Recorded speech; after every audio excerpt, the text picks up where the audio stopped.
Chapter आहे तो आहे युनिट 4 मध्ये आपला पहिला chapter curvilinear motion Cartesian coordinate system. आता जेव्हा आपल्याला माहिती आहे एखादी बॉडी किंवा एखादा पार्टिकल काहीतरी मोशन जर शो करत असेल तर एका पर्टिक्युलर पाथवरून तो मूव्ह होत असतो। जर त्याचा मोशनचा पाथ हा स्ट्रेट लाईन असेल तर त्या मोशनला आपण म्हणतो रेक्टिलिनियर मोशन। परंतु जर आपला पार्टिकल किंवा बॉडी एका कर्व पाथवरून मूव्ह होत असेल तर अशा मोशनला आपण म्हणतो curvilinear motion. So definition of curvilinear motion, if particle or body is moving along a curved path then such a motion is called as curvilinear motion।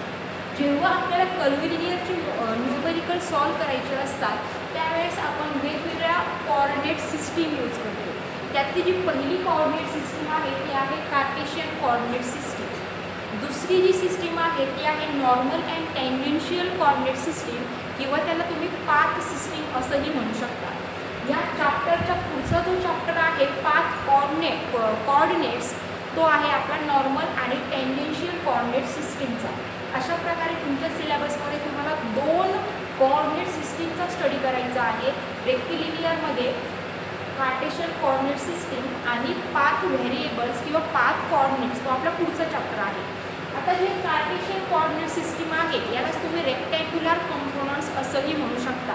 आणि आपल्याला माहिती आहे रेक्टँग्युलर कोऑर्डिनेट्स कोणते असतात, एक्स कोऑर्डिनेट आणि वाय कोऑर्डिनेट। जर मी तुम्हाला म्हटलं की तुमची बॉडी ए पॉईंटपासून मूव्ह व्हायला स्टार्ट झाली आहे आणि 5 सेकंदानंतर ती बॉडी बी या पॉईंटपर्यंत पोहोचली तर मग आपल्या बॉडीची जी नवीन पोझिशन आहे बी पॉईंटवरची ती शो करण्यासाठी आपण काहीतरी कोऑर्डिनेट्स वापरतो।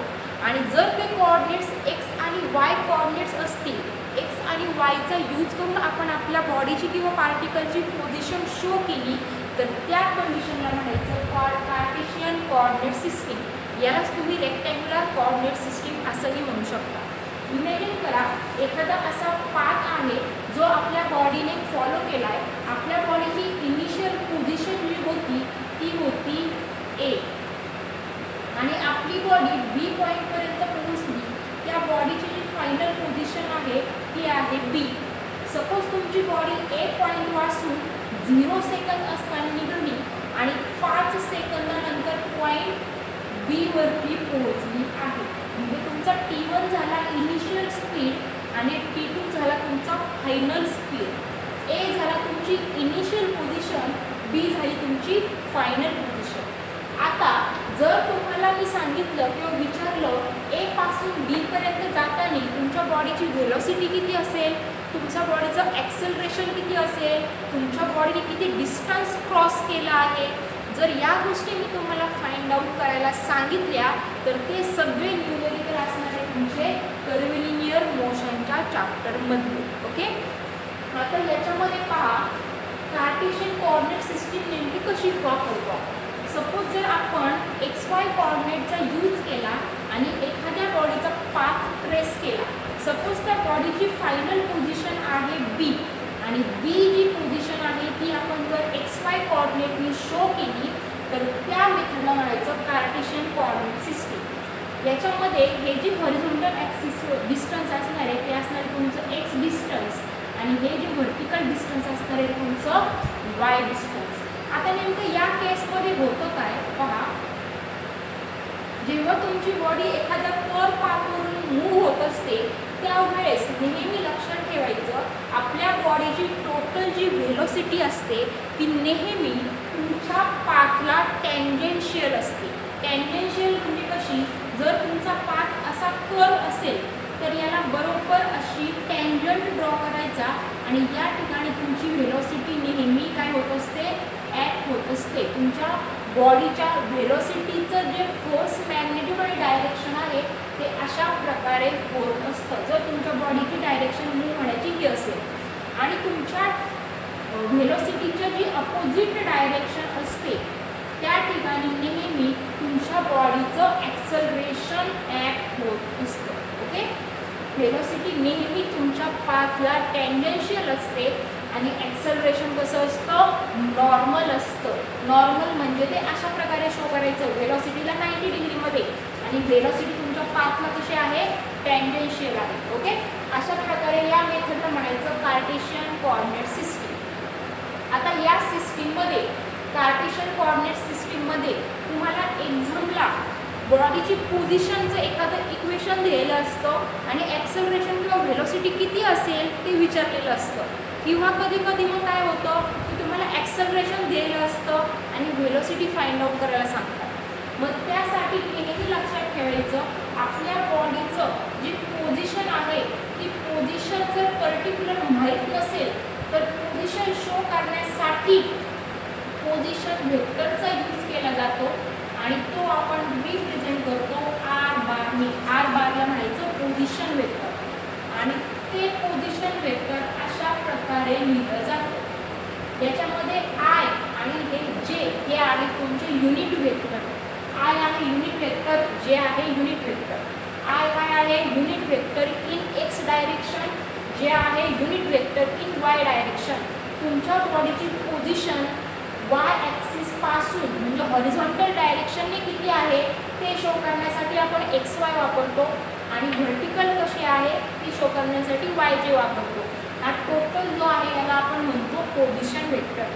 जर पोझिशन वेक्टरवरून तुम्हाला व्हेलॉसिटी फाइंड आउट करायची असेल, आपल्याला माहीत आहे, जर आपल्याला डिस्टन्स माहीत असेल, डिस्टन्सवरून जर व्हेलॉसिटी फाइंड आउट करायची असेल, आपण काय करतो, डेरिवेशन घेतो. व्हेलॉसिटीवरून ॲक्सेलरेशन फाइंड आउट करायचं असेल, काय करतो, डेरिवेशन घेतो. मग सेम आपल्याला या ठिकाणी मेथड वापरायची आहे. आपल्याला काय करावं लागेल, व्हेलॉसिटी डेफिनेशन आपल्याला माहीत आहे, किती लिहितो आपण ती dx अपॉन dt, म्हणजेच काय, derivative of distance with respect to time. म्हणजे जर पोझिशन वेक्टरचा डेरिव्हेटिव्ह घेतला तर कोण भेटतं, व्हेलॉसिटी वेक्टर. आणि व्हेलॉसिटी वेक्टर नेहमी असं लिहितात, v bar is equal to vxi plus vyj. याच्यामध्ये vx आहे तुमची velocity in x direction, vy आहे व्हेलॉसिटी इन वाय डायरेक्शन आणि जर ह्याचा वेक्टर घेतला त्याला आपण म्हणतो व्हेलॉसिटी वेक्टर. तर vx नेमका कसा फाइंड आउट करायचा, तर vx कसा फाइंड आउट करायचा बघा. vx म्हणजे तुमचा असणार आहे velocity. So velocity is nothing but distance per unit time आणि एक्स डायरेक्शनची तुमची पोझिशन किंवा डिस्टन्स किती आहे, एक्स. सो एक्सचा तुम्हाला काय घ्यावं लागणार आहे, डेरिव्हेट विथ रिस्पेक्ट टू टाइम. अशा प्रकारे या एक्सचा जर एक्स म्हणजे या ठिकाणी न्यूमेरिकलमध्ये काहीतरी इक्वेशन असू शकतं, त्याच्यामध्ये व्हेरिएबल एक्स असेल, इथं पण काहीतरी इक्वेशन असू शकतं त्याच्यामध्ये व्हेरिएबल एक्स असेल, त्याचा जर तुम्ही डेरिव्हेटिव्ह घेतला विथ रिस्पेक्ट टू टी, तुम्हाला कोण मिळतो, vx. सेम vy तुम्हाला शोधायचा आहे, derivative of y with respect to time. अशा प्रकारे याच्यावरून तुम्ही vx vy फाइंड आउट करा, तुम्हाला व्हेलॉसिटी वेक्टर फाइंड आउट करा. पेपरला तुम्हाला विचारतात, find out magnitude of velocity and direction of velocity. पेपरमध्ये तुम्हाला पोझिशन वेक्टरचं असं इक्वेशन दिलं जाईल आणि मॅग्निट्यूड विचारतील. मग मॅग्निट्यूड कसं फाइंड आउट करायचं, तर व्हेलॉसिटीचं मॅग्निट्यूड जे असतं ते तुम्ही अशा प्रकारे फाइंड आउट करू शकता. सो मॅग्निट्यूड व्हेलॉसिटी v बार म्हणजे काय आहे, वेक्टर, आणि फक्त जर v गेला त्याला आपण म्हणणार मॅग्निट्यूड. त्याच्यासाठी तुम्हाला फॉर्म्युला वापरायचा आहे, square root vx square plus vy square. जर व्हेलॉसिटीची डायरेक्शन विचारली तर डायरेक्शनचा फॉर्म्युला आपण लिहितो, व्हर्टिकल कंपोनंट नेहमी वरती vy अपॉन vx. अशा प्रकारे मॅग्नेट ऑफ व्हेलॉसिटी आणि डायरेक्शन ऑफ व्हेलॉसिटी काय करू शकतो, आपण फाइंड आउट करू शकतो. ज्यांना डेरिव्हेशन व्यवस्थित जमतंय ती मुलं हे न्यूमेरिकल इझिली सॉल्व्ह करू शकतात. नंतर आहे तुमचं ॲक्सेलरेशन वेक्टर.